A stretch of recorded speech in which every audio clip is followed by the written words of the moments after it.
नमस्कार, सुप्रभात। मैं लवीना स्वागत करती हूँ आपका ग्रह नक्षत्र और आप में। हर किसी का है सपना एक घर हो अपना, और घर बनाते समय वास्तुशास्त्र का खास ध्यान देना चाहिए। अगर घर में वास्तु के हिसाब से रंग हो तो घर में सुख, समृद्धि और शांति आती है। आज के इस कार्यक्रम में हम बात करेंगे वास्तु और रंग की। त्रिपाठी जी हमें बताएंगे कि किस दिशा में बनाया गया मकान सर्वश्रेष्ठ है, घर की दीवारों को किस रंग से रंगे, घर में शयन कक्ष की दिशा क्या होनी चाहिए और उसमें कौन सा रंग भरना उचित है। साथ ही हम आपको बताएंगे किचन, स्टोर रूम और बाथरूम की सही दिशा के बारे में, और घर में इन तीनों जगहों में कौन सा रंग भरने से हम अपनी जिंदगी में खुशियों के रंग भर सकते हैं। कौन सा रंग आपके घर को बनाएगा समृद्धशाली? गलत रंग का चुनाव छीन सकता है घर की खुशहाली। कैसे घर में कमरों की सही दिशा दिलाएगी ईश्वर की कृपा। तो चलिए कार्यक्रम को आगे बढ़ाते हैं और स्वागत करते हैं प्रख्यात नक्षत्र गतान्वेषी डॉक्टर शंकर चरण त्रिपाठी जी का। त्रिपाठी जी, आपका स्टूडियो में बहुत बहुत स्वागत है। त्रिपाठी जी, आज हम रंगों के बारे में बात कर रहे हैं। घर में जो रंग होता है वो हमारे अंतर्मन और हमारे स्वभाव को जाहिर सी बात है प्रभावित करता है। हम आपसे जानना चाहेंगे कि घर में दीवारों को हमें किस रंग से रंगना चाहिए। रंगों का प्रभाव सूर्य की प्रक्रिया से आवृत है। सूर्य में 7 किरणें हैं और उन किरणों की प्रच्छन्न अवस्था अरबों किरणें हैं, लेकिन 7 किरणें 7 रंग की हैं और इसलिए उसको आप कक्षा 1 के विद्यार्थी पढ़ते हैं विवजिआर। ये 7 प्रकार के रंग हैं, ये कुछ और नहीं। Violet, indigo, blue, green, yellow and red. ये सूर्य की किरणों के रंग हैं, जिन्हें वेदों ने 7 घोड़े कहा है। इन सूर्य के 7 घोड़ों का कलर, ये आपके 7 रंग है, यही 7 ग्रह। इनसे फिर करोड़ों रंगों का हाइब्रिड बन जाता है और भांति भांति के रंगों का प्रिज्म की तरह की प्रिज्म से परावर्तित सूर्य की किरणें करोड़ों रंगों का सृजन कर देती है। या जुपिटर यानी पुखराज, हीरा इत्यादि से परावर्तित हुई या रिफ्लेक्टेड किरणें सूर्य की करोड़ों विभिन्न प्रकार के रंगों का सृजन करती है। लेकिन इसका सीधा संबंध घर पर निवास करने वाले वास्तु से बहुत ज्यादा होता है। ध्यान रहे, जब प्रातः काल की सूर्य की किरण आपके घर के मुख्य दरवाजे पर पड़ती है, वो घर हमेशा समृद्धशाली होता है। इसलिए पूर्वाभिमुख मकान बहुत श्रेष्ठ माना गया है। पश्चिम की तरफ का जो मुख होगा, निश्चित तौर पर सूर्य जब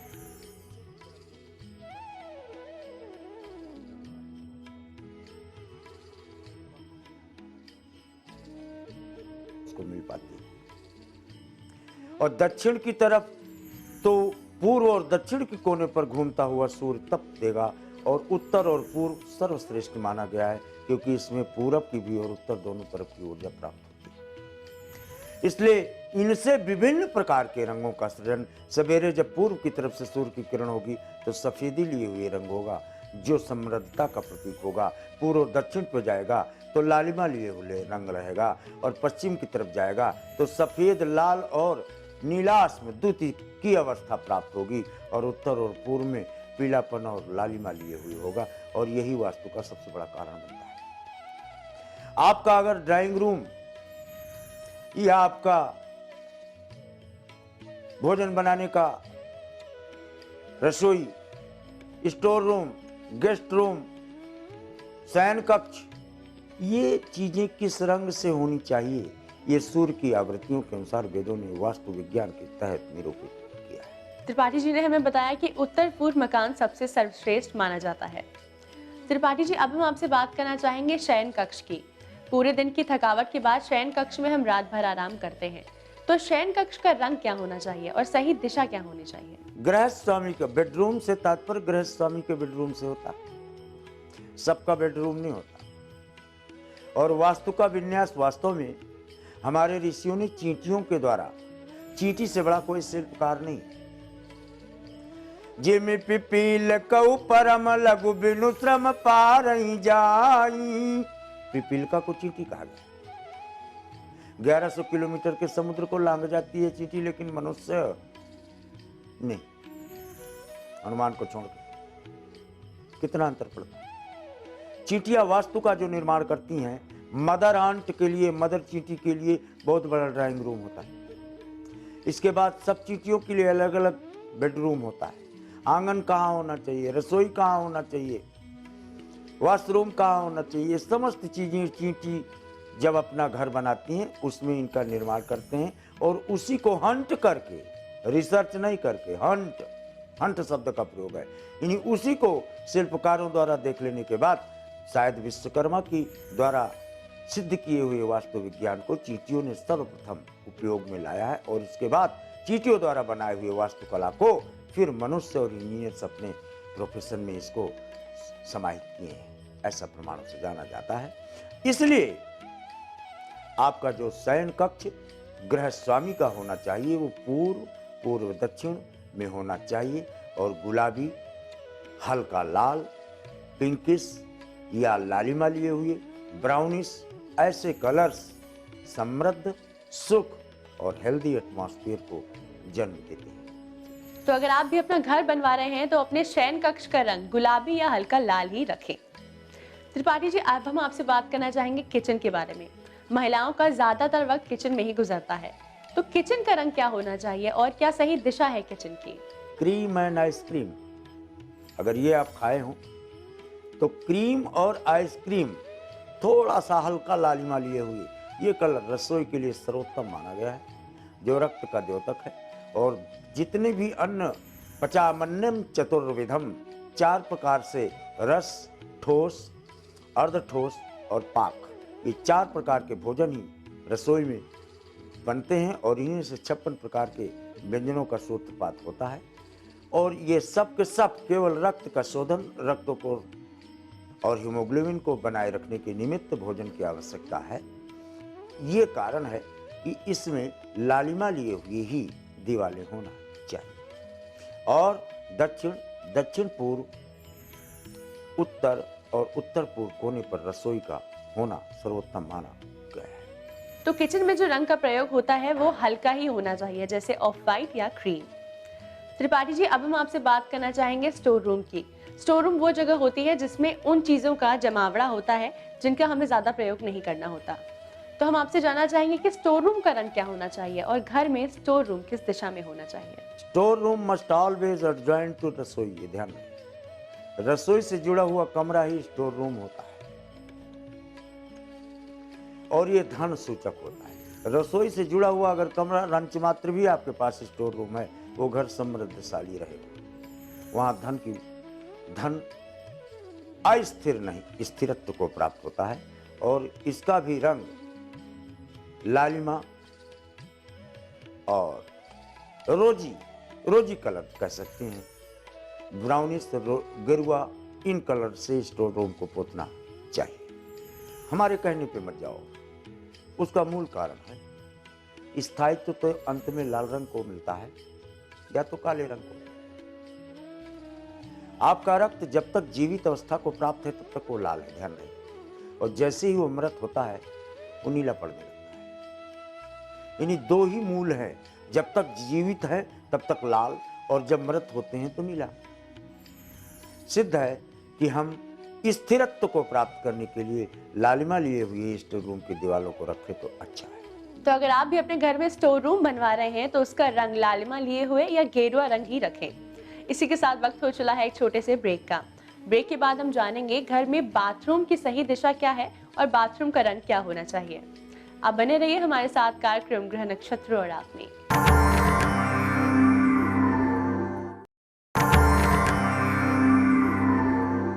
स्वागत है ब्रेक के बाद ग्रह नक्षत्र और आप में। हमारे घर में जो रंग होता है वो हमारे स्वभाव और हमारे विचारों को प्रभावित करता है। त्रिपाठी जी, हम आपसे जानना चाहेंगे कि घर में बाथरूम का रंग क्या होना चाहिए और घर में बाथरूम किस दिशा में होना उचित है? वॉशरूम तो हमेशा बिल्कुल व्हाइट, क्रीम यही होनी चाहिए। उत्तर पूर्व की जो ऊर्जा है, पश्चिम उत्तर की जो ऊर्जा है, सफेदी लिए हुई स्निग्धता चंद्रमा की किरणों की तरह, पवित्रता का द्योतक, ऐसा ही वाशरूम होना चाहिए। वहाँ के टाइल्स भी रंग बिरंगे नहीं होने चाहिए, ऐसे ही सफ़ेदी लिए हुए टाइल्स भी होना चाहिए। मटमैले टाइल्स लगा सकते हैं, लेकिन उनमें भी सफ़ेदी थोड़ा बहुत हो, अन्यथा वॉशरूम में अन्य किसी प्रकार के रंग दिया जाना सर्वथा उचित नहीं कहा गया है, विशेषकर पेट और स्वास्थ्य के लिए। तो अगर आप भी अपना घर बनवा रहे हैं तो आज हमारे कार्यक्रम में जो त्रिपाठी जी ने बातें बताई हैं उनका खास ध्यान दें। इसी के साथ वक्त हो चला है जानने का हमारे आज के पहले कॉलर कौन है। जी, मेरा नाम मोहम्मद इमरान मुबीन है। मेरा प्रॉब्लम यह है कि मैं कोई भी काम करता हूँ तो उसमें सक्सेस नहीं कर पाता हूँ, और कहीं भी जाना रहता है तो मेरे बहुत घबराहट हो जाती है, और कोई भी मेरा काम इच्छा पूर्ण नहीं हो पाता। मकर वृष रोहिणी, मोहम्मद भाई एक काम कर लो यार, ये घबराहट जिंदगी भर के लिए खत्म हो जाएगी और शेर की तरह आक्रमणकारी हो जाओगे और इतना श्रेष्ठ काम करने वाले हो जाओगे। एक बार आप बंबई भाग जाओ, और बंबई में समुद्र के 2 किलोमीटर अंदर बहुत अच्छा आप लोगों का पवित्र स्थान है, ठीक है, वहां पर लोग इबादत करने जाते हैं। आप कभी शुक्रवार के दिन वहां जाकर इबादत कराओ और समुद्र की सेल्फी ले आओ। इसके बाद आपके जितने क्वेश्चंस आपने किए हैं ना, घर आते आते समाप्त हो जाएंगे स्वतः। आइए जानते हैं हमारे अंतिम कॉलर की क्या समस्या है। गुरुजी प्रणाम, मैं सतेंद्र सिंह जोधपुर से बोल रहा हूँ। मेरा जन्म स्थान जयपुर है, मेरी डेट ऑफ बर्थ है 30/6/1968। गुरुजी पूछना चाह रहा था कि आगे मेरा भविष्य क्या है। मैं प्राइवेट जॉब करता हूँ, कभी लगती है कभी नहीं लगती मेरी, इस वजह से। मिथुन सिंह मघा, 7 तारीख 42/6। भाई साहब 6 नौकरी इंडिया में, 2 नौकरी आपको मल्टीनेशनल कंपनी या विदेश में मिलती है। विदेशी कंपनी में कार्य करते हुए विदेश चले जाते हैं और वहाँ पर 7 दूनी 9 दूना 18 19 महीना कम से कम या 91 महीना मैक्सिमम आप विदेश से विदेशी भूमि में काम करने के उपरांत तब आपकी समृद्धता का मार्ग प्रशस्त पृष्ठभूमि से स्पष्ट। त्रिपाठी जी, इतनी महत्वपूर्ण जानकारी के लिए और आपकी आज की उपस्थिति के लिए आपका बहुत बहुत धन्यवाद। तो दर्शकों, अगर आप भी किसी भी प्रकार की समस्या से जूझ रहे हैं तो हमें SMS या कॉल करके अपनी समस्याओं के समाधान आप पा सकते हैं। इसी के साथ वक्त हो चला है एक और छोटे से ब्रेक का। ब्रेक के बाद आचार्य राजेश जी हमें बताएंगे क्या है तिल और गुड़ का महत्व, तिल और गुड़ कैसे मिटाएंगे सूर्य के दोष, जानिए कुछ अचूक और असरदार उपाय।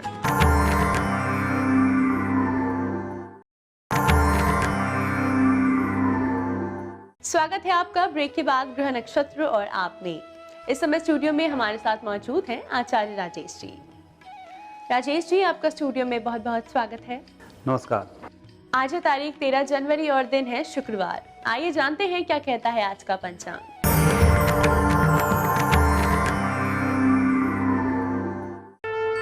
माघ मास कृष्ण पक्ष एकम तिथि शुक्रवार का दिन है। शुभ समय प्रातः 7:30 से 9 बजे तक, राहु काल प्रातः 10:30 से दोपहर 12 बजे तक। आज चंद्रमा रहेंगे कर्क राशि में। राजेश जी, जैसा कि कल है मकर संक्रांति, तो आज का दिन कितना महत्वपूर्ण है कल की पूजा की तैयारियों को लेकर? कल है मकर संक्रांति और उसके लिए आज से ही व्यंजन बनने शुरू हो जाते हैं। हालांकि मकर संक्रांति के व्यंजन में विशेष रूप से महत्व होता है गुड़ और तिल का।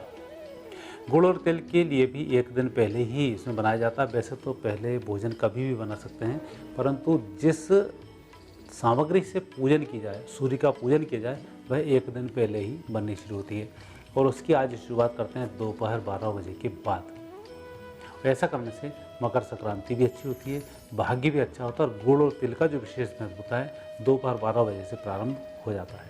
कल की पूजा की तैयारियां आपने आज से ही शुरू कर दी होंगी, तो राजेश जी ने जो बातें बताई हैं उनका आप खास ध्यान दें। राजेश जी, अब हम आपसे जानना चाहेंगे मेष से कर्क राशि के जातकों के बारे में। आज का दिन उनके लिए क्या खास है, कैसा रहेगा उनका दैनिक राशिफल? मेष राशि वाले व्यक्तियों का आज दिन थोड़ा सा कमजोर दिन है। आपको संभल कर कार्य करना चाहिए और पूर्वाग्रह से ग्रसित होकर कोई स्टेप नहीं उठाना चाहिए, अर्थात उल्टा ही वह पड़ जाता है। अर्थात जिन लोगों के बारे में आपको पता है व्यक्ति ऐसा ही है, ऐसा ही होगा, इन बातों को ध्यान नहीं देना चाहिए। वृषभ राशि, वृषभ राशि व्यक्तियों का दिन बहुत अच्छा है। आज आप बहुत कुछ काम करने में समर्थ भी हैं। आज आप अत्यधिक मेहनत के बावजूद भी तरोताज़ा रहेंगे। आज के अंदर आपकी शक्ति मजबूत होगी। मिथुन राशि, मिथुन राशि व्यक्तियों का आज दिन अच्छा रहेगा। हालांकि आज वाणी पर थोड़ा सा संयम रखें। किसी व्यक्ति को अधिक डांटने पर या किसी व्यक्ति से अधिक बात करने पर आपकी ओरिजिनल बात थोड़ी सी सामने आ सकती है, इसलिए अपनी बात को गोपनीय रूप से दबाए रखें। कर्क राशि।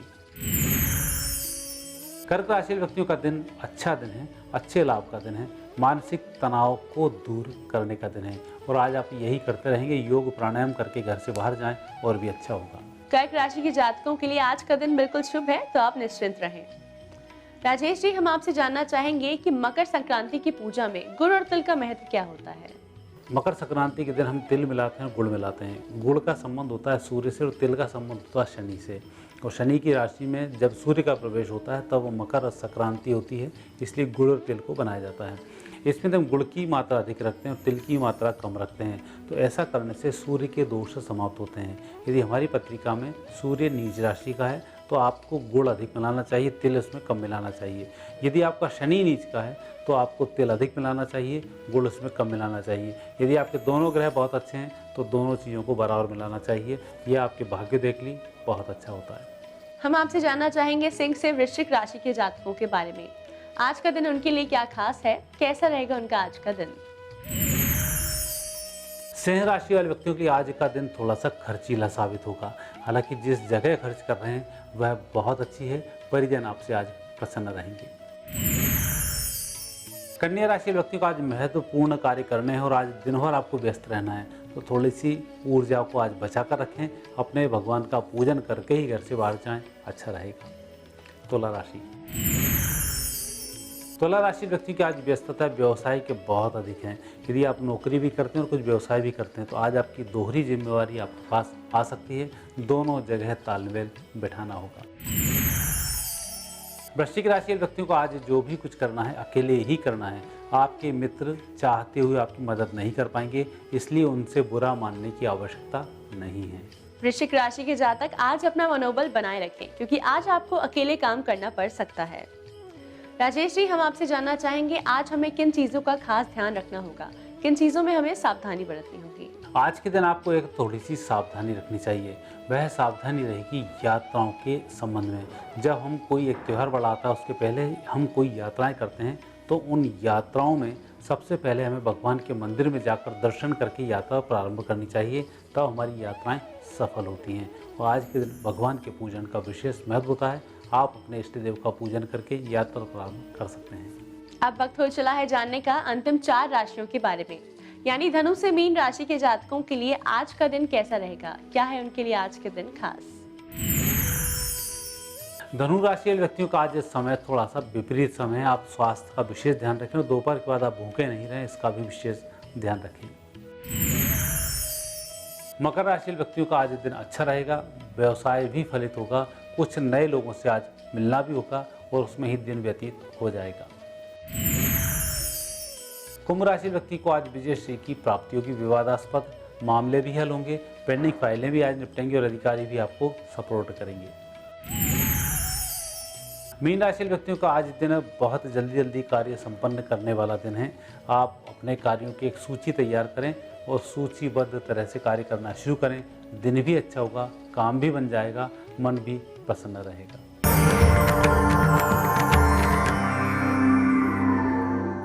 राजेश जी, आपकी आज की उपस्थिति के लिए आपका बहुत बहुत धन्यवाद। धन्यवाद। दर्शकों, इसी के साथ वक्त हो चला है आज के एपिसोड को यही समाप्त करने का। कल फिर आपसे मुलाकात होगी इसी समय इसी चैनल पर। तब तक के लिए नमस्कार।